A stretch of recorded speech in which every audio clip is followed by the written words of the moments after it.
आरक्षण और सहिष्णुता और सियासत को लेकर आज दोनों सदनों में बहस हुई। बहस के दौरान कई उदाहरण दिए गए और विपक्ष बार बार ये कहता रहा कि देश में असहिष्णुता जैसे माहौल बन गया है। वहीं सत्ता पक्ष इस पर करारा जवाब देते हुए इसे सिरे से नकारा। आज के मुद्दा में चर्चा करेंगे कि कितने सहनशील हैं हम, क्या सहनशीलता का यह मुद्दा देश की जरूरतों से ज्यादा महत्वपूर्ण है। 800 साल बाद कोई हिंदू फिर से इस देश का शासक बना है।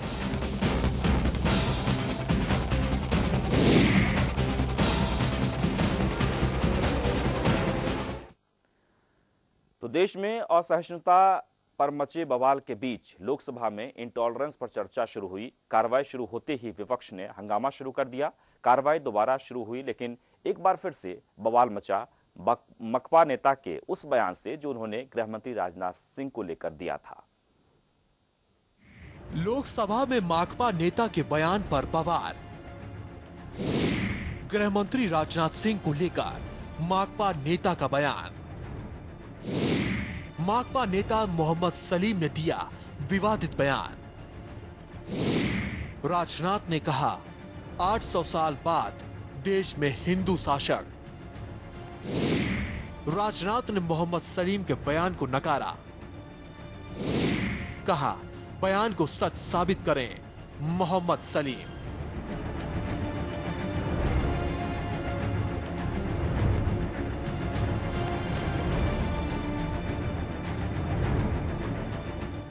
देश की सबसे बड़ी संसद में चर्चा तो देश के ज्वलंत मुद्दे असहिष्णुता पर बहस शुरू हुई, लेकिन कुछ ही देर में बहस ने हंगामे का रूप ले लिया। दरअसल मार्क्सवादी कम्युनिस्ट पार्टी के सांसद मोहम्मद सलीम ने बहस के दौरान ही गृह मंत्री राजनाथ सिंह पर गंभीर आरोप लगा दिए। उन्होंने आरोप लगाया कि राजनाथ सिंह ने अपने एक बयान में कहा था कि देश में 800 साल बाद हिंदू शासक आया है। जब चुनाव के बाद मोदी जी सत्ता में आए, भाषण में क्या कहा गया? 800 साल बाद कोई हिंदू फिर से इस देश का शासक। ये लोकतंत्र की दवाई है, ये सेकुलरिज्म की दवाई है, ये संविधान की दवाई है। किसको इशारा कर रहे हैं? आरोप गंभीर था, इसलिए तुरंत ही राजनाथ सिंह ने बयान का खंडन किया और कहा कि उन्होंने कभी ऐसा बयान नहीं दिया है। उन्होंने कहा कि माकपा नेता के बयान से मुझे बहुत दुख पहुंचा है। सदन के सदस्यों को हवाला देते हुए राजनाथ सिंह ने कहा कि ये लोग ही नहीं, देश की जनता जानती है कि मैं हमेशा से ही अपने बयान सोच समझ कर देता हूं। इस प्रकार का स्टेटमेंट यदि कोई गृह मंत्री देता है तो उस गृह मंत्री को अपने पद पर बने रहने का कोई नैतिक अधिकार नहीं। और अध्यक्ष महोदया, मैं आपका संरक्षण चाहता हूं। मैं इससे बेहद आहत हुआ। सारे सम्मानित सदस्य सदन के जानते हैं और इस सदन के ही सदस्य नहीं जानते हैं, हिंदुस्तान का माइनॉरिटीज कम्युनिटी का भी इंसान इस बात को जानता है कि राजनाथ सिंह इस प्रकार के स्टेटमेंट कभी नहीं दे सकते। मैं बराबर जब बोलता हूं सोच समझकर बोलता हूं, नाप तोलकर बोलता हूं। मैं आहत हुआ हूं अध्यक्ष महोदया, आपसे मैं संरक्षण चाहता हूं। पूरे हंगामे पर मोहम्मद सलीम ने कहा कि वो गृह मंत्री को आहत नहीं करना चाहते हैं, न ही उन पर कीचड़ उछाल रहे हैं। सलीम ने बताया कि वो एक पत्रिका में छपी बात का उल्लेख कर रहे थे। हालांकि लोकसभा स्पीकर सुमित्रा महाजन ने सलीम के इस बात को रिकॉर्ड से बाहर करने की बात कही और ताकीद दिया कि बिना किसी नोटिस के इस तरह के आरोप न लगाए जाएं। खुद गृह मंत्री ने आपको कुछ पूछा कि कब कहा, कौन सी सभा में कहा? नहीं, इसके उत्तर आपने केवल वाक्य कोट किया, लेकिन उनका कहना है नहीं बोला कौन सी सभा में क्या, ये भी तो आपको देना, नहीं तो आरोप नहीं लगाए ना। अगर हमें मालूम है तो दैट विल बी बेटर, मेरा ये कहना है, क्योंकि हम देश के गृह मंत्री पर आरोप लगा रहे हैं, संसद में लगा रहे हैं, तो please do like that. Lok Sabha में असहिष्णुता पर बहस के दौरान जिस बयान पर हंगामा हुआ, दरअसल वो बयान राजनाथ सिंह ने नहीं बल्कि विश्व हिंदू परिषद के दिवंगत नेता अशोक सिंघल ने दिया था। उन्होंने कहा था कि दिल्ली में हिंदू स्वाभिमान सत्ता में आई है और करीब 800 साल बाद दिल्ली में हिंदुओं की सरकार बनी है। ब्यूरो रिपोर्ट, के न्यूज।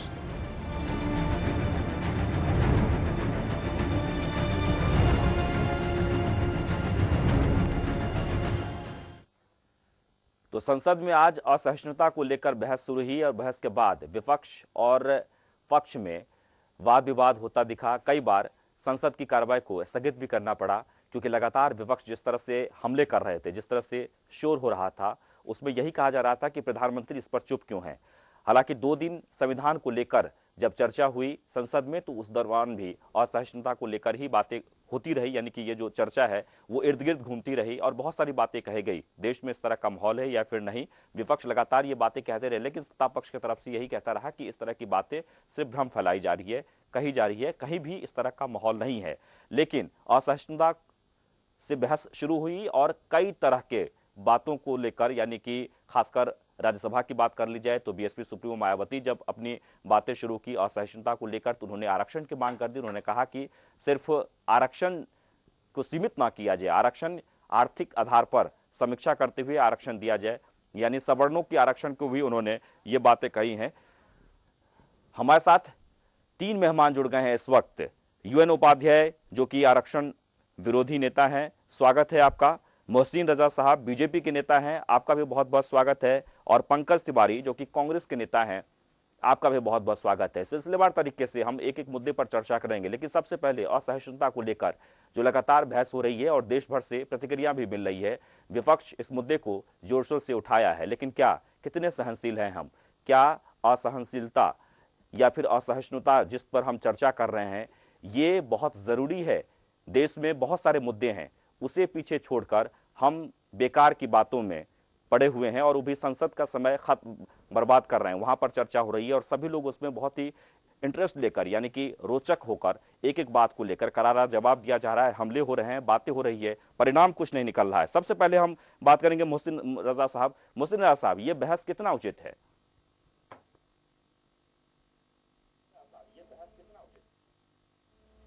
देखिए विद्यासागर, समय खराब करना है, जाहिर सी बात है कि जो 60 साल हुकूमत में रहा हो और वो हुकूमत से बाहर हो, ऐसे बाहर हो कि वहां बिल्कुल उसका शिराजा ही बिखर गया। आप सदन में अगर जाएं तो कहां 10 और कहां 40 लोग, तो अब जाहिर सी बात है इस तरह की बात को नहीं उठाएंगे, क्योंकि कोई और इल्जाम वो नरेंद्र मोदी जी पर या भारतीय जनता पार्टी पर नहीं ला पा रहे हैं। तो इस तरह के बयानात, मैं यहाँ पर थोड़ा सा समय जरूर लूंगा आपका। मैं चाहता हूं कि ये बात आपने अच्छी छेड़ी है और चूंकि मैं मोहसिन रजा हूं इसलिए मुझे जवाब देना बहुत अच्छा लगेगा। अगर मैं कोई शुक्ला या ठाकुर होता तो शायद मुझे जवाब देने में परेशानी होती।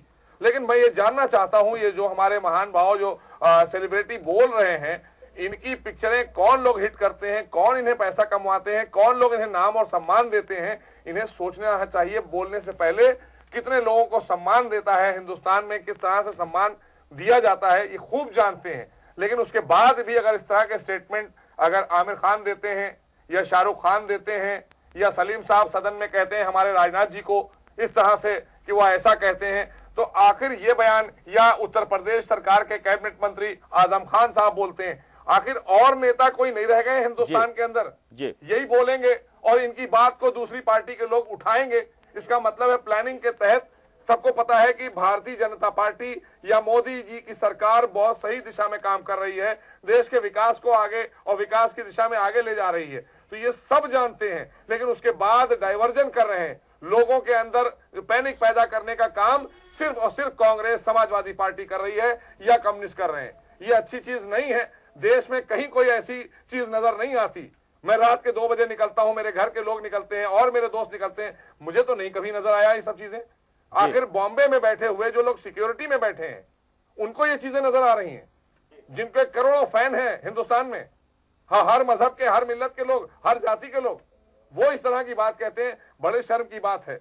अपनी जबान पर लगाम देना चाहिए, सोचना चाहिए बोलने से पहले कि देश में किस तरह की स्थिति पैदा करना चाहते हैं ये लोग। जी आप देखिए, सबका साथ सबका विकास का नारा है। हमारा कोई नेता, अब आप घूम कर अगर 2-4 नेताओं के नाम लाते हैं तो बार बार उनके बात के ऊपर हमारे नेता स्टेटमेंट जारी करते हैं कि नहीं, हम नहीं इसके पक्षधर हैं। और पार्टियों के नेता भी विद्या बोलते हैं, उन पर कोई नहीं लगाम लगा रहा है। आजम खान साहब पर कोई लगाम नहीं लगा रहा है, और अनाप शनाप कांग्रेस के नेता बोल रहे हैं, उन पर कोई लगाम नहीं लगाएगा। सागर जी, मोहसिन भाई ने बहुत अच्छी बात कही कि सारा जुमला, सारी अपनी असफलताएं कांग्रेस पे डाल दो। जी, कांग्रेस क्या नहीं किया, ऐसी कौन सी बात है कि इन्हीं की सरकार में ये सब बातें होती हैं। और अगर इस सरकार में इस तरह का माहौल बनता है तो इसकी जिम्मेदार भी कांग्रेस है। कांग्रेस तो इसकी जिम्मेदार है नहीं, आज सत्ता में आप हो, समाज में माहौल को सुदृढ़ बनाए रखना आपकी जिम्मेदारी है, कांग्रेस की जिम्मेदारी नहीं। इन्होंने बताया कि कांग्रेस में आज 44 सांसद 45 सांसद हैं और बीजेपी के विद्यासागर जी 300 के प्लस सांसद हैं। लेकिन इस 300 प्लस सांसद वाली पार्टी के नेताओं से मैं कहना चाहता हूं, जब राहुल गांधी जी ने किसान भूमि अधिग्रहण मुद्दे को लिया, इस सरकार के मजबूत प्रधानमंत्री 4 बार बिल लाए, लेकिन अगर वो बिल गलत नहीं होता, जनता के अनुरूप होता, तो उस बिल को रखने का साहस करते, अपना बिल वापस नहीं लेते। इनको देर सवेरे एहसास हुआ कि राहुल गांधी और कांग्रेस की बात सही है और ये भूमि अधिग्रहण बिल वापस होना चाहिए, इन्होंने वापस लिया।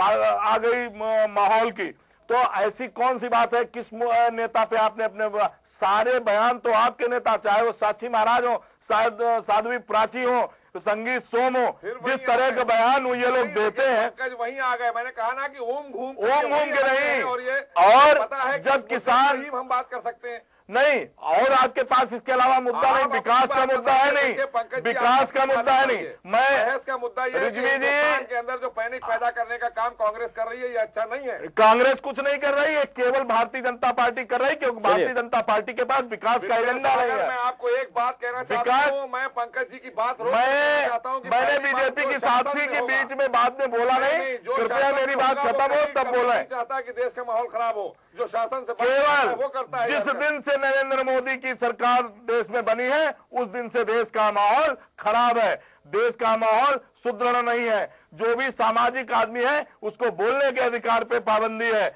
आप किस जगह देश को लेना जाना चाह रहे हैं? आज नेपाल जैसा देश भारत के खिलाफ बोलने के लिए ताकत में आ गया है। आप किस विकास की बात कर रहे हैं? लेकिन किसानों को गेहूं बोने के लिए चाहिए था, तो आप कह रहे थे कि घर की औरतों का सोना बैंक में गिरवी रख दिया जाए। विद्यासागर जी, क्या कोई महिला अपना आभूषण गलाने के लिए देगी? चलिए यूएन उपाध्याय जी से कमेंट ले लेते हैं। यूएन उपाध्याय जी, भारतीय जनता पार्टी के पास कोई एजेंडा नहीं है। भारतीय जनता पार्टी के पास केवल एक एजेंडा है, सांप्रदायिक ध्रुवीकरण और ये सब बिहार के चुनाव को लेकर शुरू हुआ।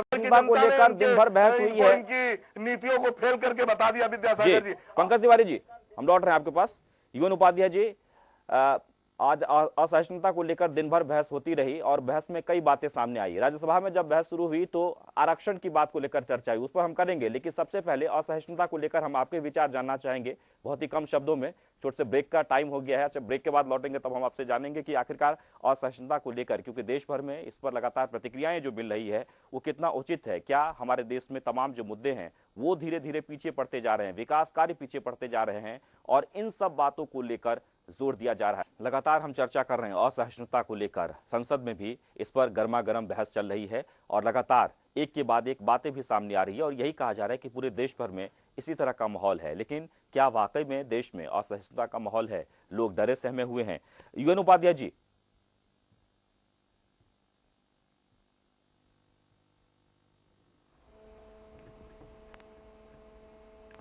मुझे ऐसा लगता है कि ये जो असहिष्णुता को लेकर के सदन में बहस हो रही है, ये शुद्ध राजनीति हो रही है। हम कर्मचारी हैं और हम इस बात को बहुत अच्छे से जानते हैं कि कानून व्यवस्था एक समस्या हो सकती है। सरकारें इनसे ध्यान हटाने के लिए, या विपक्ष जब पहले था सरकार में तो अब भी यही होता था, आज भी यही हो रहा है, लेकिन इसके पीछे राजनीति की जा रही है। मूल समस्याओं से पक्ष और सत्ता पक्ष और विपक्ष दोनों जनता का ध्यान हटाना चाहता है। और जो कानून व्यवस्था पे नियंत्रण होना चाहिए, जो लॉ ऑर्डर मेंटेन किया जाना चाहिए, बढ़िया एग्जीक्यूटिव, प्रभावी एग्जीक्यूटिव बनाना चाहिए, जो उसमें भ्रष्टाचार है, जो उसमें ट्रांसफर पोस्टिंग है, जो उसमें प्रमोशन ठीक से होना चाहिए, इन सब बातों को ठीक से करने का कहीं कोई बहस नहीं है। और इस नाते ये जो असहिष्णुता का विषय है, ये लोगों का ध्यान हटाने वाला है, विकास से ध्यान हटाने वाला है। कानून व्यवस्था पे जो फेल्योर है, पहले भी सरकारों का फेल्योर था, आज भी फेल्योर है, चाहे राज्य सरकारें हो चाहे सेंट्रल गवर्नमेंट हो। जैसे आतंकवाद बढ़ रहा है, तमाम प्रकार की विदेशी गतिविधियां बढ़ रही हैं, तमाम प्रकार के जो है बैंकों से धन विदेशों को चला जा रहा है, तो ये फेल्योर है। इस पे बहस करना चाहिए सदन में, और ये असहिष्णुता पे बहस करना बकवास है। ये लोगों का ध्यान बटाने का है। मोहसिन रजा साहब, वाकई में जो समय लगातार जाया किए जा रहे हैं, खासकर संसद में या फिर राज्यसभा में असहिष्णुता को लेकर तमाम जो बातें होती है, विकास की बातें नहीं होती है, तमाम तरह के विधेयक हैं जो इस बार पास कराने हैं और वो सरकार के लिए भी आसान नहीं होगा, क्योंकि मुट्ठी भर विपक्ष लगातार सरकार को परेशान कर रहा है। ऐसे में असहिष्णुता के बाद जो तमाम जो विधेयक है, क्या लगता है आपको, क्योंकि सरकार तो कोशिश कर रही है कि सदन ठीक से चले, लेकिन इन मुद्दों को इस तरह से हावी कर दिया गया है कि सरकार सदन ठीक से अब चलवा पाएगी?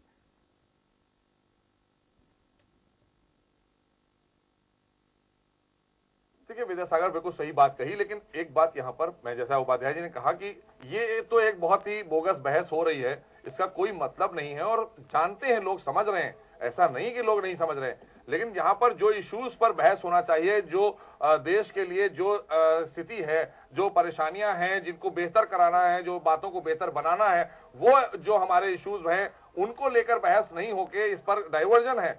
हमने बार बार कहा कि ये डाइवर्ट करने से कुछ मिलना नहीं है, सिर्फ ये है कि समय काटना चाहते हैं कि ये कहना कि साहब 18 महीने हो गए, अभी तक क्या किया, फिर अगले जब सदन में आएंगे, आप अगर ग्रीष्मकालीन सदन में आएंगे तब कहेंगे साहब फिर अब तो 2 साल हो गए, आपने क्या किया, फिर आप भाग गए तब। तो ये इस तरह के मुद्दे जबरदस्ती के लिए क्रिएट करे जा रहे हैं, ना कि आप आइए सरकार के साथ बैठिए, खुली डिबेट करिए सदन के अंदर। आप कोई बात अगर गलत कर रही सरकार तो आप सदन में आकर बात कहिए ना।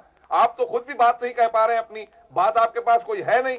हम एजेंडा जो ला रहे हैं वो जनता के लिए ला रहे हैं, जो हम बना के प्रस्ताव ला रहे हैं वो जनता के हित का प्रस्ताव ला रहे हैं। लिहाजा आप समझ रहे हैं, आप राजनीति कर रहे हैं। जैसा उपाध्याय जी ने कहा कि ये प्योर राजनीति करी जा रही है वहां बैठकर, चूंकि 60 साल से हम हुकूमत में थे, हमने काला सफेद सब करा है और हमें आदत पड़ गई है हुकूमत चलाने की। लिहाजा अब हम छटपटा रहे हैं, हम बाहर नहीं बैठना चाहते। लेकिन मोहसिन साहब, ये नौबत ही क्यों आती है?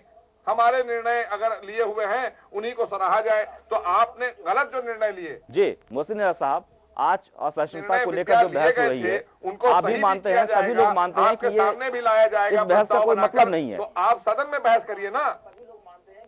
मोहसिन साहब, आप भी ये मान रहे हैं, सभी लोग ये मान रहे हैं कि इस बहस का कोई मतलब नहीं है, लेकिन ये नौबत क्यों आती है? आप पूर्ण बहुमत में हैं, आप काम को छोड़कर आपके जो तमाम नेता हैं वो गलत तरह के बयानबाजी करते हैं, बयानबाजी को लेकर ही माहौल खराब हो रहा है। माहौल के बाद इस तरह के शब्दों का इस्तेमाल किया जाता है कि संसद तक में हंगामा हो जाता है, हंगामे के बाद चर्चा के लिए विषय बना दिया जाता है।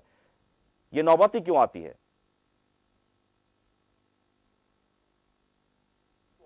देखिए, सही बात यह है कि हमारे यहाँ आपने देखा, कई बार आपने भी चलाया होगा अपने चैनल से, जो भी हमारे नेता इधर उधर बैठकर बयान जारी कर देते हैं और उनके बयान को पार्टी नहीं पार्टी बिल्कुल उससे अपना पल्ला झाड़ लेती है। लेकिन देखिए, व्यक्तिगत बयान, अब अगर मैं यहां बैठा हूं तो मैं आपके सामने बैठा हूं भारतीय जनता पार्टी के एक कार्यकर्ता की हैसियत से, अगर आप कहें तो एक स्पोक्स पर्सन की हैसियत से। यहां अगर मैं कोई बात बोलकर जाऊंगा, उस पर मुद्दा बनना चाहिए, ना कि हम सड़क पर कोई बात बोल दें। तो अब मैं व्यक्तिगत तौर पर मोहसिन रजा हूं, मैं वहां भारतीय जनता पार्टी के लिए नहीं बोल रहा हूं। वहां मेरा कोई बयान अगर आप टेप कर लेते हैं, उसको आप ये कैसे जारी कर देंगे? मेरी पर्सनल लाइफ है, पर्सनल लाइफ में मैं कुछ बोल के आ जाऊं, पार्टी थोड़ी ना कहेगी कि ये मोहसिन रजा का बयान हमारी पार्टी का बयान है।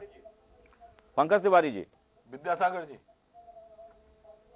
क्या बोल रहे हैं? पंकज तिवारी जी, अभी यूएन उपाध्याय जी ने बहुत अच्छी बात कही कि केंद्र की सरकार काला धन लाते लाते अपने देश का कई करोड़ धन वापस चला गया विदेश में काले धन के रूप में। 1 रुपया ये ले नहीं पाए, महंगाई को ये रोक नहीं पाए विद्यासागर जी, और इनके नेता पूरे देश में माहौल खराब करने पर तुले हुए हैं। किसी भी इनके नेता को बयान, मोहसिन जी ने कहा कि नेता का अपना व्यक्तिगत घर के अंदर किसी को गाली देगा और वो बयान नेता के कपड़े पे क्या पहनता है उस पे बहस होती है। नेता का अपना जब सार्वजनिक जीवन में विद्यासागर जी आ जाता है तो उसका व्यक्तिगत कुछ नहीं रह जाता। व्यक्तिगत केवल वो अपने बंद कमरे में बीवी बच्चों के बीच में कोई बात करे वो व्यक्तिगत है।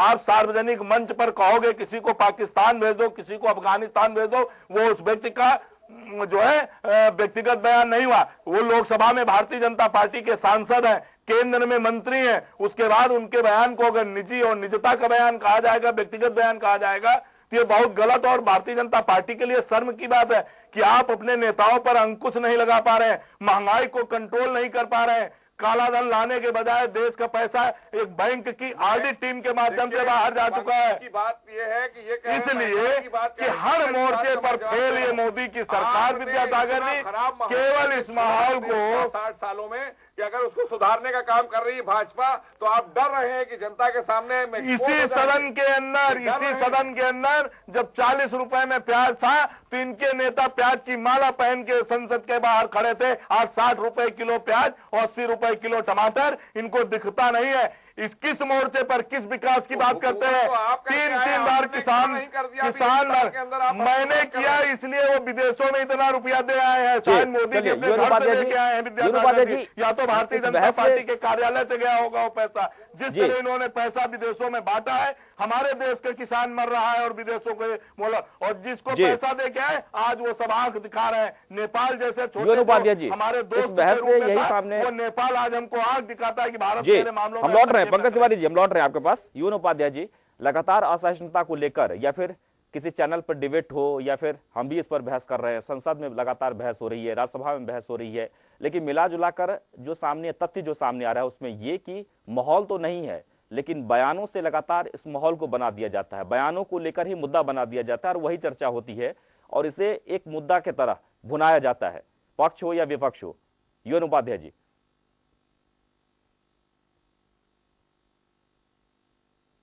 विद्यासागर जी, ये लोगों के मुंह में जबान देने जैसा है। ये जो राजनीतिक पार्टियां हैं, ये इनमें जो गड़बड़ियां हैं, जो अपने मुद्दे इनके जो है तमाम मामले हैं, उससे लोगों का ध्यान हटाते हैं, लोगों के मुंह में जबान देते हैं, बहस का मुद्दा बनाने की कोशिश करते हैं, जिससे कि लोगों का ध्यान मुख्य बातों से हट जाए। जैसे ये आरक्षण मुद्दा है, आरक्षण कॉन्स्टिट्यूशनल मुद्दा है, संवैधानिक मुद्दा है। देश के संविधान सभा में सारे प्रतिनिधियों ने पूरी बहस के बाद सर्वसम्मत से ये तय किया कि जो हमारे समाज का पिछड़ा दबा कुचला वर्ग है उसको हम आगे लाने के लिए आरक्षण की व्यवस्था करेंगे। लेकिन उस संविधान सभा में ये बिल्कुल भी नहीं इस बात की बहस हुई कि साहब जो सर्विस में आ जाएगा, जो कर्मचारी हो जाएगा, उसको प्रमोशन में भी आरक्षण दे दिया जाएगा और 20-20 साल जूनियर लोगों को सीनियर अफसरों के ऊपर बैठा दिया जाएगा। और इस स्थिति से जो कार्यपालिका में गिरावट आई, जो इसकी गुणवत्ता घटी, उसका प्रभाव सारे क्षेत्रों में पड़ रहा है। जैसे राजनीति में उनका इलेक्शन होता है, लेकिन वहां पे इलेक्शन के लिए उनका स्वस्थ होना, उनका पढ़ा लिखा होना, उनका जो है और कोई पुलिस वेरिफिकेशन, ये कोई क्राइटेरिया नहीं है। लेकिन जब सर्विस में आदमी आता है तो उसका चयन होता है, उसका मेडिकल होता है, उसका पुलिस वेरिफिकेशन होता है, सब प्रकार से प्रूफ होने पर तब वो सेलेक्ट होता है।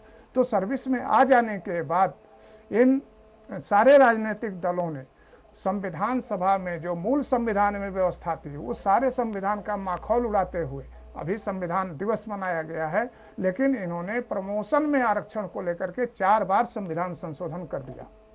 एक अभी राज्यसभा में दिसंबर 12 में एक संविधान संशोधन आरक्षण पर हम चर्चा करेंगे और लोकसभा में रखने के लिए अभी उस पर भी, क्योंकि इसमें एक नई बहस छिड़ गई है, आरक्षण को लेकर भी एक नई बहस छिड़ गई है। मायावती ने यह मांग की है, हालांकि पिछली बार मायावती ने स्पष्ट तौर पर यह कह रही थी कि निजी संस्थान में भी आरक्षण की मांग हो, लेकिन विधानसभा चुनाव को देखते हुए एक और सियासत वाली बातें उन्होंने स्पष्ट कह दिया कि आरक्षण आर्थिक आधार पर सवर्णों को भी मिलना चाहिए। इस पर भी हम चर्चा करना चाहेंगे कि आखिरकार क्या आर्थिक आधार पर, जिस तरह से कई बार यह बहस हो चुकी है कि जो आरक्षण का जो पहले से जो क्राइटेरिया है उसमें बदलाव करके आरक्षण आर्थिक आधार पर होना चाहिए। लोकसभा की तरह राज्यसभा में असहिष्णुता को लेकर बहस शुरू हुई, लेकिन देखते ही देखते बहस असहिष्णुता से लेकर आरक्षण तक पहुंच गई।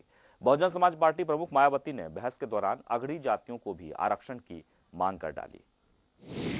असहिष्णुता पर शुरू, आरक्षण पर खत्म।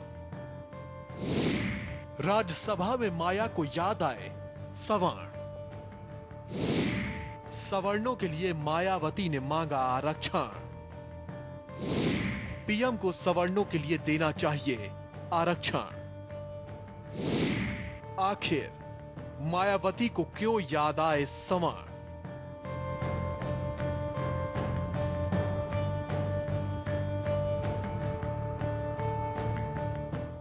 लोकसभा की तरह राज्यसभा में चर्चा की शुरुआत असहिष्णुता के मुद्दे से शुरू हुई, लेकिन देखते ही देखते ये बहस आरक्षण पर आकर टिक गई। राज्यसभा में बीएसपी सुप्रीमो मायावती ने जब मोर्चा संभाला तो बहस के असहिष्णुता के आरक्षण की ओर लेकर पहुंच गए। मायावती ने सदन में प्रधानमंत्री से अगड़ी जातियों के लिए भी आरक्षण की मांग कर डाली। उन्होंने कहा कि अच्छा होता अगर प्रधानमंत्री 27 नवंबर को अपने भाषण में अगड़ों को आरक्षण देने की घोषणा करते। ये बाबा साहेब के लिए सच्ची श्रद्धांजलि होती।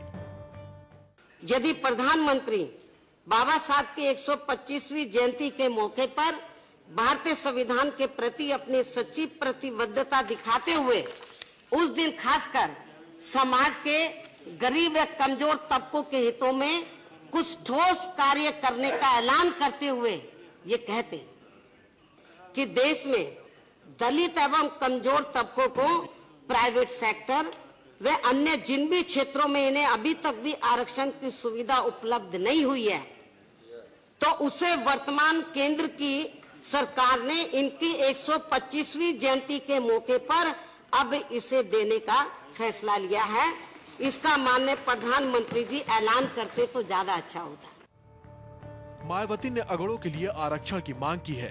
ये बात थोड़ा चौंकाने वाली बात जरूर रही है, क्योंकि ये वही मायावती है जब आरएसएस ने अगड़ी जातियों के लिए भी आरक्षण की मांग की थी तो सबसे ज्यादा किसी ने खिलाफत की थी तो वो मायावती ही थी। लेकिन सदन में मायावती ने अगड़ों के लिए आरक्षण मांगा है तो कुछ तो बात जरूर होगी। देश में दलित एवं कमजोर तबकों को प्राइवेट सेक्टर व अन्य जिन भी क्षेत्रों में इन्हें अभी तक भी आरक्षण की सुविधा उपलब्ध नहीं हुई है, तो उसे वर्तमान केंद्र की सरकार ने इनकी 125वीं जयंती के मौके पर अब इसे देने का फैसला लिया है। इसका माननीय प्रधानमंत्री जी ऐलान करते तो ज्यादा अच्छा होता। दरअसल मायावती ने यूं ही अगड़ों के लिए आरक्षण की आवाज बुलंद नहीं की है। ये उनकी बड़ी सियासी चाल हो सकती है, क्योंकि अगले 1.5 सालों में यूपी में चुनाव होने हैं। इसलिए भी माया की ये मांग खास हो जाती है, वो भी संवर्ण जातियों के लिए। मायावती दलितों के रहनुमा के रूप में जानी जाती रही हैं, लेकिन वो जानती हैं कि सिर्फ दलित के दम पर यूपी की सत्ता पर काबिज होना मुश्किल होगा। इसलिए कभी तिलक तराजू और तलवार का नारा बुलंद करने वाली मायावती आज सवर्णों के लिए राज्यसभा में पासा फेंका है। मायावती दलितों और सवर्णों के सहारे ही साल 2012 में यूपी की सत्ता के सिंहासन पर काबिज हुई थी।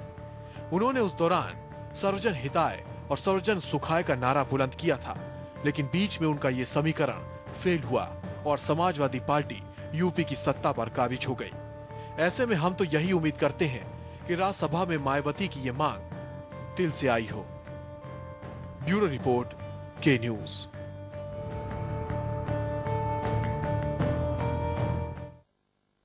जी हां, सवर्णों को भी आर्थिक आधार पर आरक्षण मिलना चाहिए, ये मांग कई बार उठ चुकी है, लेकिन मायावती ने आज औपचारिक रूप से राज्यसभा में ये बातें कही हैं। और उन्होंने निजी सेक्टर को लेकर पिछली बार भी उन्होंने कहा था कि दलित और जो आरक्षण के लोग हैं उन्हें निजी सेक्टर में भी आरक्षण का लाभ मिलना चाहिए। सबसे पहले मोहसिन रजा साहब से हम जानेंगे मायावती की इस मांग से वो कितना इत्तेफाक रखते हैं। मोहसिन रजा साहब।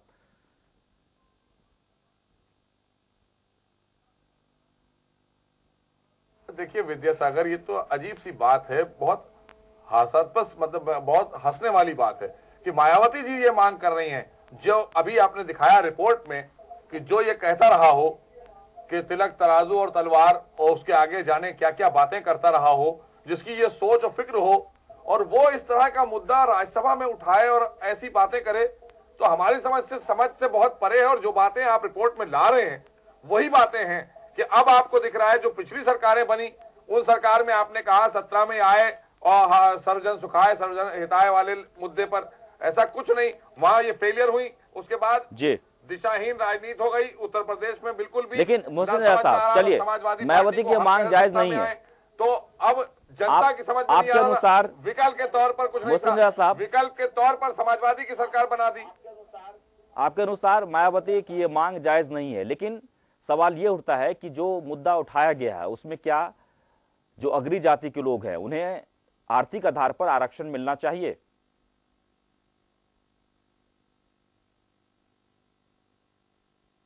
देखिए, मैं कहीं से आरक्षण के विरोध में नहीं कोई बैठा है, सभी लोग उस बात को, लेकिन एक चीज होती है, कोई उसका एक कहीं दायरा तय होता है। किसी चीज के लिए कोई चीजें पहले से तय हैं, पहले से आप 80 से ऊपर जातियां हैं, उनमें आपने सुचारू रूप से क्या क्या चीजें उन तक पहुंच रही हैं, क्या सभी को उसका लाभ मिल रहा है कि नहीं मिल रहा है, सही तौर पर पहले उसका निरीक्षण करने की जरूरत है।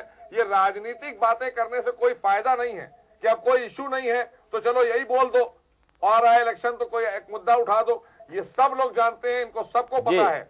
लेकिन और ऐसा कोई नहीं, आप क्या विरोध नहीं समर्थन है, करते हैं? लेकिन बात बिल्कुल जस्टिफिकेशन के साथ होना चाहिए। हम आपकी राय लेना चाहेंगे, क्या आप समर्थन करते हैं? मैंने कहा कि हम जिस चीज की बात मैंने करी, आप उस बात को नहीं ले रहे हैं कि जहां जिन चीजों में आरक्षण चल रहा है, क्या वहां पर सारी व्यवस्थाएं बिल्कुल सुचारू रूप से चल रही हैं? क्या सारी जो 80-85 जातियां हैं उनका आरक्षण उनको पहुंच रहा है, उन तक वहां गरीब दबे कुचले लोगों तक वो पूरी सुविधाएं पहुंचाई जा रही हैं? हम ये बात करना चाहते हैं। विद्यासागर जी,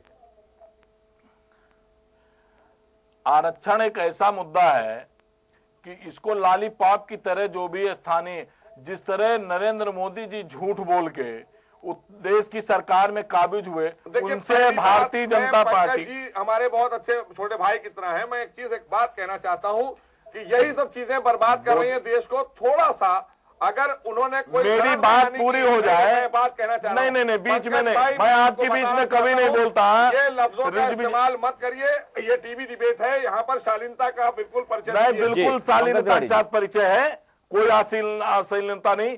आप बताइए, संविधान में सुप्रीम कोर्ट में विद्यासागर जी ने कह रखा है कि 50% से ऊपर आरक्षण नहीं हो सकता। अब आप मायावती जी जब लोकसभा में इनके कोई मेंबर नहीं है, 3.5 साल से उनकी उत्तर प्रदेश में सत्ता नहीं है। एक बार ये सवर्णों को रिझा के 2000 की सत्ता में आई, 5 साल पूरी सत्ता में रही, उन्होंने सवर्णों के लिए या अगड़ों के लिए ऐसा कौन सा कार्यक्रम चलाया जिससे कि इनकी सरकार 2012 में बची रहती? वो तो हुआ नहीं। अब ये अब जो चुनाव आ रहा है उत्तर प्रदेश का, उसमें ये बरगला के फिर चाहती हैं कि सवर्ण वोट हमको मिल जाए, जो होने वाला नहीं है। विद्यासागर जी, पहले तो आरक्षण की हम नीति तय हो, जब वो सुप्रीम कोर्ट के आदेश के अनुसार 50%, तो हम 10% अगड़ों को आरक्षण कहां से देंगे? मायावती को बोलना चाहिए कि ये 10% या 5%, 2%, 1% जो भी अगड़ों को आरक्षण देने की बात वो कर रही है, वो कहां से आरक्षण मांग रही है? इसलिए आरक्षण एक ऐसी व्यवस्था है, वो बिल्कुल संवैधानिक विद्यासागर जी व्यवस्था है, उस पर बहुत टेक्निकल तरीके से बात करनी चाहिए और उनको करनी चाहिए जो कि क्रियान्वयन में आ सके। और हम लोग अभी इस स्थिति में बहुत जवाब देने की स्थिति में नहीं है, लेकिन मायावती जिस तरह का राज्यसभा में आज बयान दिया है, इससे लगता है कि मायावती जी की नीयत नहीं है। उनकी नीति ये हो सकती है कि सवर्णों को आरक्षण देके सवर्णों को रिझाया जा सके, लेकिन अगर उनकी नीयत साफ होती तो 2007 से 2012 तक उनका जो कार्यकाल रहा है उसमें सवर्णों के लिए कुछ ऐसा करती जिससे कि उनकी नीयत पर आज भरोसा करने का माहौल बनता। जी, यून उपाध्याय जी।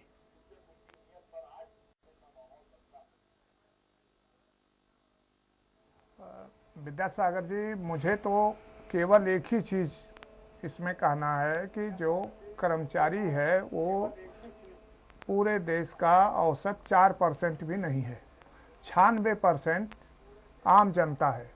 तो ये जो 4% कर्मचारी है, इसको गुणवत्ता युक्त होना चाहिए और इसकी एफिशिएंसी ही समाज को भी आगे ले जाएगी और देश को भी आगे ले जाएगी। विशेष रूप से जब कर्मचारी हो जाएं लोग, तो उसमें तो बिल्कुल राजनीति नहीं करनी चाहिए। जो नियम नियमावलियां हैं उनका पालन किया जाना चाहिए।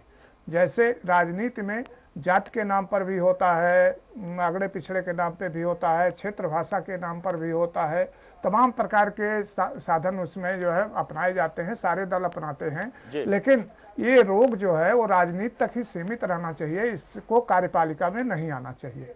और इसी नाते विशेष रूप से प्रमोशन में जो आरक्षण की व्यवस्था है, ये इस पे तो बिल्कुल विचार ही नहीं किया जाना चाहिए। और ये जो संविधान संशोधन अभी राज्यसभा में पारित हुआ है, ये तो संविधान की मूल भावना जो 335 है, एफिशिएंसी का क्लाज है, 16(4)A है जो बैकवर्डनेस का क्लास है, जो सुप्रीम कोर्ट ने व्यवस्था दिया है, तो इसका ठीक प्रकार से एनेबलिंग एक्ट की जो व्यवस्था है राज्यों में, इसका पालन किया जाना चाहिए और कार्यपालिका में राजनीति बिल्कुल नहीं की जानी चाहिए। आप ये जानना चाह रहे हैं जैसे जगह जगह पॉलिटिकल सस्पेंशन किए जाते हैं, पॉलिटिकल जो है तमाम प्रकार की कार्रवाइयां राजनीति से प्रेरित होकर के की जाती हैं, ये बिल्कुल नहीं होना चाहिए। जो नियम नियमावलियां हैं और जो व्यवस्था है उसका पालन किया जाना चाहिए।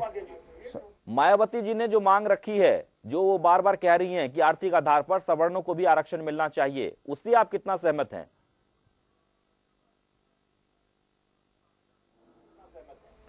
ये तो देखिए सबको लग रहा है कि अब चुनाव आने वाला है यूपी का, तो तरह तरह का मायावती जी कुछ बोल रही हैं, सब लोग कुछ न कुछ बोलेंगे।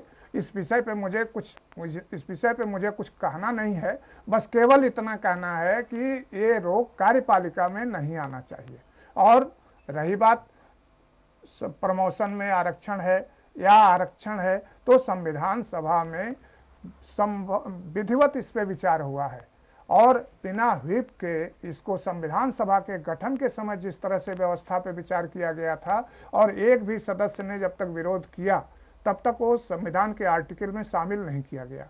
इस बात को खुले मन से पूरे लोकसभा में, राज्यसभा में सारे सदस्यों को फ्री करके और अच्छे से सर्वसम्मत से जब तक एक भी सदस्य इस पे विरोध करे तब तक उसकी सहमति बनाई जानी चाहिए या उसकी राय शामिल की जानी चाहिए या उसे सहमत किया जाना चाहिए बिना व्हिप के। ईमानदारी के साथ अगर देश को अच्छी कार्यपालिका हम नहीं दे पाएंगे तो जो समाज में स्थितियां हैं, जो भ्रष्टाचार की स्थितियां हैं, जो कानून व्यवस्था की स्थितियां हैं और तमाम प्रकार से हम फर्स्ट क्लास नेशन बनाने, राष्ट्र बनाने की बात कहते हैं। नेहरू जी ने कहा we can not make a first class nation with second class people.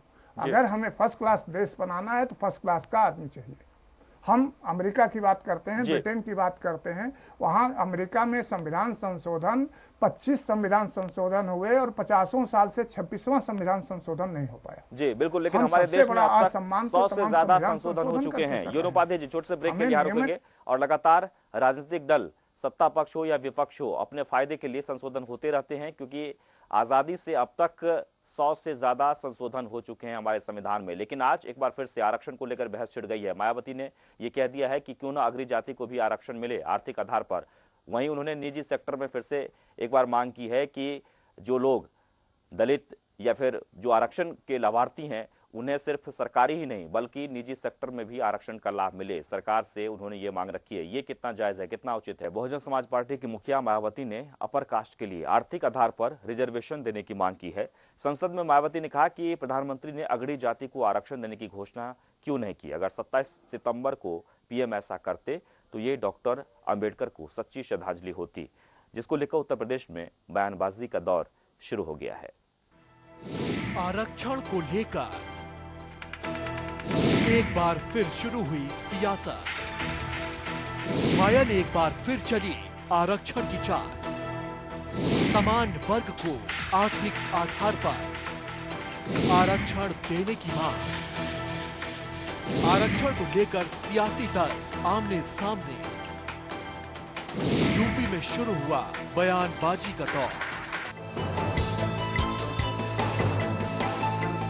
Bahujan Samaj party की मुखिया मायावती ने अपर कास्ट के लिए आर्थिक आधार पर रिजर्वेशन देने की मांग कर यूपी में एक बार सियासी पारा बढ़ा दिया है। भाजपा और कांग्रेस पार्टी मायावती के इस बयान को अगले साल यूपी में होने वाली असेंबली इलेक्शन से जोड़कर देख रही है। आरक्षण का विषय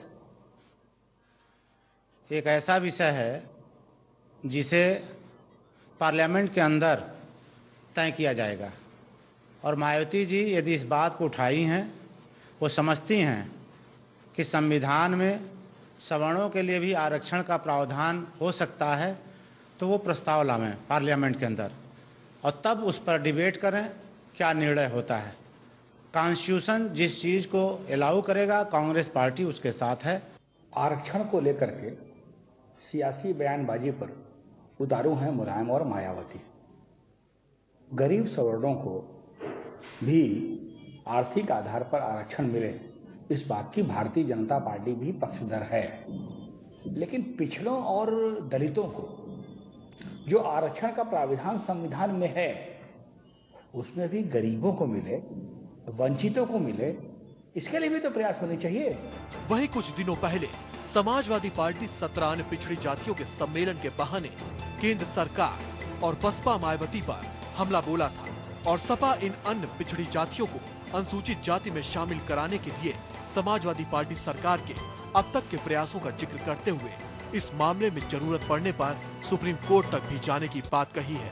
पत्रकारों का ऐसा क्यों कहा, इनकी संख्या ज्यादा है, ये ताकतवर हैं, ये लड़ेंगे इन जातियों के लिए। आज सपना पूरा हो रहा है, इन जातियों के लिए समाजवादी पार्टी लड़ रही है, लड़ेंगे और फिर आएंगे, कोई रास्ता निकालेंगे, आखिर तक कहेंगे मेरा जो बिल पास मैंने किया था आपको दलित में कर दिया था, रास्ता निकालेंगे और कोशिश करेंगे और वहां भी लड़ाई दिल्ली में लड़ना पड़ेगी तो लड़ेंगे। यूपी विधानसभा चुनाव की उल्टी गिनती शुरू होने के साथ ही राजनेताओं में जनता को अपने ओर मोड़ने की होड़ सी शुरू हो गई है और हर दिन एक नया सिगुफा यूपी की राजनीति में हलचल पैदा कर रहा है। फिलहाल आरक्षण की याद राजनेताओं को चुनावी मौसम में ही आती है। के न्यूज के लिए लखनऊ से आशीष सिंह की रिपोर्ट।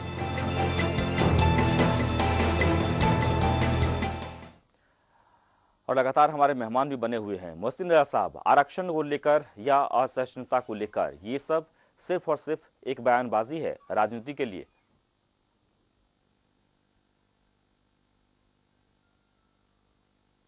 नहीं, देखिए विद्यासागर, कुछ चीजें हैं जो संविधान के अनुरूप अगर आती हैं तो उस पर बहस और उस पर मुद्दा या उस पर डिमांड करना हर आदमी का मूलभूत अपना एक एजेंडा है। ठीक है, आप मांग कर सकते हैं, हम भी कर सकते हैं और कोई चीज का विरोध करने से नहीं, उसकी डिबेट करना चाहिए। ठीक है, जैसे अभी आपने देखा जो बातें निकल कर आ रही हैं, ठीक है, आप आरक्षण की बात करते हैं, आप पिछड़ों की, अगड़ों की, जिसकी भी हम लोग बात कर रहे हैं, तो कम से कम हमें जो पहले के हमने जो किए फैसले हैं उसको भी हमें जरूरत है कि उस पर भी विचार किया जाए, सदन में उस पर भी ध्यान दिया जाए कि क्या सही मानों में वहां तक हम पहुंच भी पा रहे हैं या नई बातों को भी हम लाके थोप दें।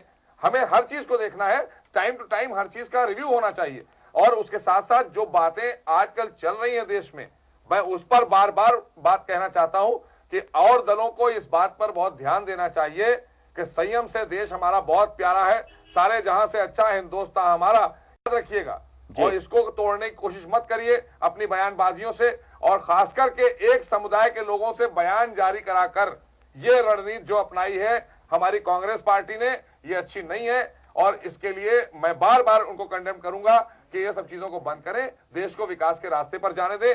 हाँ, कहीं पर आपको अगर लगता है कोई ऐसी बात गलत है तो आप सदन में उठाइए मुद्दा, आपका सदन है ना, लेकिन ऐसा प्लेटफॉर्म है, आप उठाइए, शुरुआत तो आप ही करते हैं, इन सब चीजों से दूर करिए, देश को आगे बढ़ने दीजिए। मोहसिन रजा साहब, शुरुआत तो आप ही की तरफ से की जाती है क्योंकि प्रधानमंत्री श्री नरेंद्र मोदी ने कई बार फटकार भी लगा चुके हैं, भगवा ब्रिगेड को हो, बयानबाजी करने वाले सांसद को हो, लेकिन फिर भी इसका असर नहीं होता है।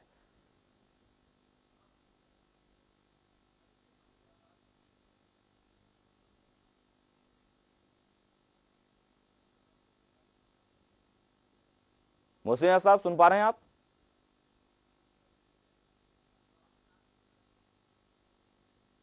फिर से सवाल जी मोहसिन रजा साहब, सवाल यह है कि शुरुआत, जैसे कि आपने कहा, किस तरह की बयानबाजी नहीं होनी चाहिए, कांग्रेस के लोग टारगेट करते हैं, कुछ लोगों से बयानबाजी करा के और फिर उससे बहस कराई जाती है। सवाल ये उठता है कि शुरुआत तो आप ही की तरफ से की जाती है, भगवा ब्रिगेड या बीजेपी के सांसद या मंत्री इस तरह से बयान देते हैं कि उसे तुल दे दिया जाता है या फिर उस पर चर्चा कराने की नौबत आ जाती है और इसके लिए प्रधानमंत्री कई बार फटकार भी लगा चुके हैं, कोई लेकिन असर नहीं होता।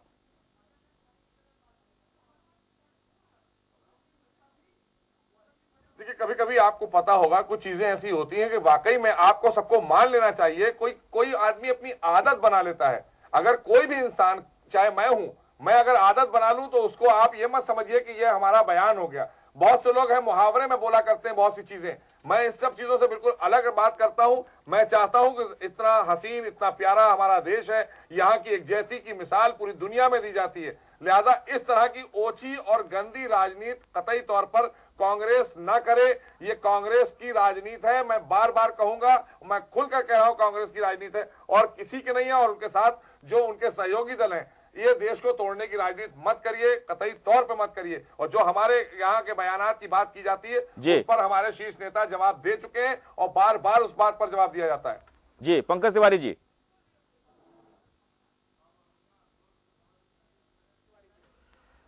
विद्यासागर जी, पहले तो एक गुजारिश है कि मैं बीच बोलूंगा तो मोहसिन बड़े भाई हैं, बोलेंगे नहीं जी। इस भारतीय जनता पार्टी की पूरी सरकार इस देश में पूरी तरह फेल है। वो अपने कुकर्मों को छिपाने के लिए जिस तरह वो कांग्रेस पे आरोप लगाते हैं, सत्ता में आप हैं, सरकार में आप हैं, एजेंसियां आपकी हैं, कांग्रेस के किस नेता ने पहले बयान दे दिया? ये घिनौना खेल प्रदेश की समाजवादी पार्टी और बीजेपी की चोली दामन के जो साथी हैं, सांप्रदायिकता फैलाकर जो वोट लेने की राजनीति करते हैं, ये भारतीय जनता पार्टी और समाजवादी पार्टी की उत्तर प्रदेश में मिलीजुली है। इनका कहना है ये कभी मुलायम को मां बाप बेटे की सरकार बताते हैं, कभी बताते हैं लोकतंत्र के रक्षक है मुलायम सिंह यादव। तो इनका जो 77 और 89 की दोस्ती है, वो जब भी भारतीय जनता पार्टी केंद्र की सत्ता में आती है या मुलायम सिंह आते हैं, वो दोस्ती परवान चढ़ने लगती है। इन दोनों की नीयत है कैसे सांप्रदायिक ध्रुवीकरण करा के हिंदू मुस्लिम करा के हो गए। कांग्रेस किस नेता ने ऐसा बयान दे दिया जिससे देश का माहौल खराब होता हो? मैं आपको बताऊं, इनके हर नेता ने ऐसा माहौल खराब करने का प्रयास किया हो, चाहे जागो, चाहे संगीत सोम हो, चाहे गिरिराज किशोर हो। आप अपने नेताओं पर, आप अपने वर्कर पर अंकुश नहीं लगाते हो। कोई बताता है कि राम मंदिर बन जाना चाहिए, जब सत्ता में आते हो तो उसको भूल जाते हो। तो मेरे कहने का मतलब है जो आपने वादे किए हैं जनता से, उनको अदानी अंबानी से आपने वादा नहीं किया है। आपने वादा किया है, भारतीय जनता पार्टी ने वादा किया है भारत की जनता से। भारत की जनता को जवाब दे, आज टमाटर 80 रुपए किलो बिक रहा है, दाल 200 रुपए बिक रही, इस पे भारतीय जनता पार्टी के नेता क्यों नहीं बोलते? उनको राम मंदिर, उनको जब भी भारतीय जनता पार्टी विद्यासागर जी कमजोर होती है, कोई काम नहीं कर पाती है, इनकी नीयत गंदी होती है कुछ न करने की, तो इस तरह का माहौल बना के जनता को उस मूलभूत समस्याओं से भटकाने का प्रयास भारतीय जनता पार्टी के द्वारा किया जाता है। आप बताइए, 3 फसलें बर्बाद हुई, भारतीय जनता पार्टी किसानों को 1 लाख रुपए माफ किया हो तो बताओ, लेकिन उद्योगपतियों का ब्याज जरूर इसने माफ कर दिया। तो मोदी जो है वो प्रचार के दम पर अदानी और अंबानी के पैसे से सत्ता में आए हैं, इसलिए जी वो केवल अपने आप को अदानी और अंबानी के प्रति जवाबदेह मानते हैं। बहुत कम समय बचा है के प्रति नहीं, पंकज जनता के प्रति। उपाध्याय जी क्योंकि आरक्षण विरोधी हैं और तो ये टमाटर के विषय में सोचते, ये दाल के विषय में सोचते। जी यून उपाध्याय जी, कई बार हम लोगों ने चर्चा की है, इनका सोचने का मतलब नहीं, इनका सोचने का मतलब बेवजह चर्चा तो हो जाती है, बेवजह बातें भी हो जाती है संसद में सरकार की तरफ से भी। लेकिन आज हमारे देश में जो हालात हैं, कई ऐसे जगह हैं, खासकर उत्तर प्रदेश ही ले लीजिए, उत्तर प्रदेश में कई ऐसी जगह हैं जहां पर अकाल की नौबत आ गई है। किसानों के सामने बहुत बड़ी समस्या है। सरकार की तरफ से, चाहे प्रदेश सरकार हो, केंद्र सरकार हो, कमेटी बना दी जाती है, निरीक्षण भी करा लिए जाते हैं, सर्वेक्षण भी करा लिए जाते हैं, लेकिन उसका फायदा नहीं होता है। और सिर्फ हम लोग बेकार की बातों में, यानी कि जो जिन शब्द का कोई मतलब नहीं होता है, उस पर चर्चा करते रहते हैं। ये एक चिंता का विषय बना हुआ है।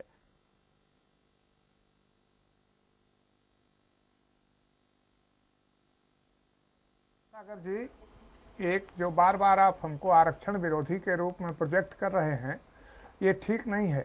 हम कर्मचारियों में के लिए प्रमोशन में जो आरक्षण है उसके विरोध में हैं, और इसलिए हैं कि प्रमोशन में जो आरक्षण है वो स्वस्थ कार्यपालिका को नुकसान पहुंचाने वाला है। ये प्रमोशन में आरक्षण नहीं होना चाहिए जी।